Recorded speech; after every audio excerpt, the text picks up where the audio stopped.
Daniel, chapitre 5. Le roi Belchassar donna un grand festin à ses grands au nombre de 1000, et il but du vin en leur présence. Belchassar, animé par le vin, permets, Seigneur, au passage que nous ne soyons jamais animés par le vin, Seigneur mon Dieu, dans l'excès, dans l'ivresse, Seigneur. À toi soit la gloire, Père, mais donne-nous d'être remplis de l'Esprit. Amen. Fit apporter les vases d'or et d'argent que son père Nebuchadnezzar avait enlevés du temple de Jérusalem, afin que le roi et ses grands, ses femmes et ses concubines s'en servissent pour boire.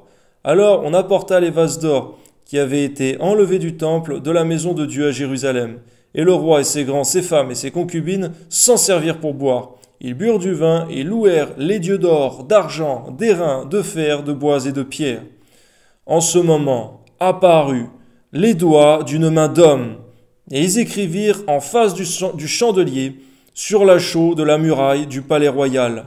Le roi vit cette extrémité de main qui écrivait, alors le roi changea de couleur, et ses pensées le troublèrent.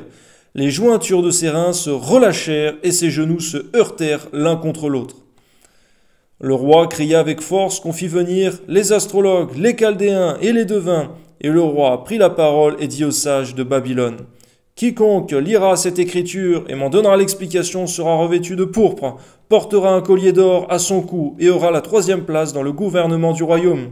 Tous les sages du roi entrèrent, mais ils ne purent pas lire l'écriture et en donner au roi l'explication. C'est vrai, Seigneur, c'était une œuvre que tu avais réservée pour les serviteurs du Dieu vivant. Amen. Sur quoi le roi Belchassar fut très effrayé, il changea de couleur et ses grands furent consternés. La reine, à cause des paroles du roi et de ses grands, entra dans la salle du festin et prit ainsi la parole. Ô roi, vis éternellement, que tes pensées ne se troublent pas et que ton visage ne change pas de couleur. Il y a dans ton royaume un homme qui a en lui l'esprit des dieux saints. Et du temps de ton père, on trouva chez lui les lumières de l'intelligence et une sagesse semblable à la sagesse des dieux. Seigneur, nous te bénissons, Seigneur, parce que même la reine, Seigneur, a eu bonne mémoire, elle a su se souvenir de tes prodiges, Seigneur, que tu as opérés par Daniel. À toi seul soit la gloire, Père, parce que ça marque les esprits, Seigneur, mon Dieu, tes serviteurs, lorsqu'ils font pleinement ton œuvre. Amen. Aussi, le roi Nebuchadnezzar, ton père, le roi, ton père, l'établit chef des magiciens, des astrologues, des chaldéens, des devins, parce qu'on trouva chez lui, chez Daniel, nommé par le roi Belchassar, un esprit supérieur, de la science et de l'intelligence, la faculté d'interpréter les songes, d'expliquer les énigmes et de résoudre les questions difficiles. Que Daniel soit donc appelé et il donnera l'explication. Amen.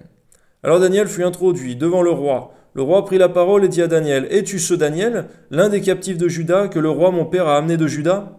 J'ai appris sur ton compte que tu as en toi l'esprit des dieux et qu'on trouve chez toi des lumières, de l'intelligence et une sagesse extraordinaire. On vient d'amener devant moi les sages et les astrologues afin qu'ils lussent cette écriture et m'en donnassent l'explication. Mais ils n'ont pas pu me donner l'explication des mots. J'ai appris que tu peux donner des explications et résoudre des questions difficiles. Maintenant, si tu peux lire cette écriture et m'en donner l'explication, tu seras revêtu de pourpre. Tu porteras un collier d'or à ton cou et tu auras la 3e place dans le gouvernement du royaume. Daniel répondit en présence du roi: Garde tes dons et accorde à un autre tes présents.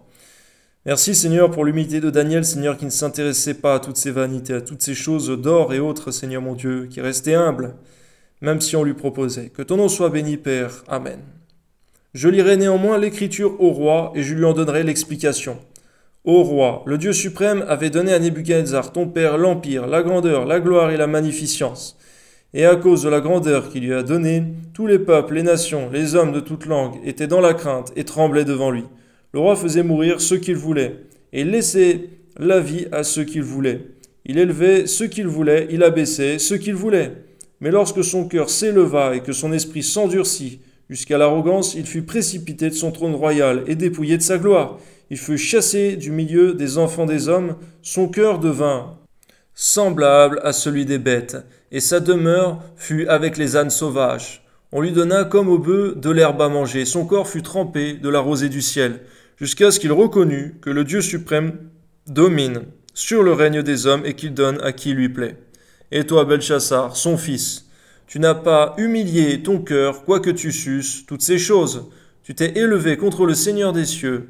Les vases de sa maison étaient apportés devant toi, et vous en êtes servis pour boire du vin, toi et tes grands, tes femmes et tes concubines.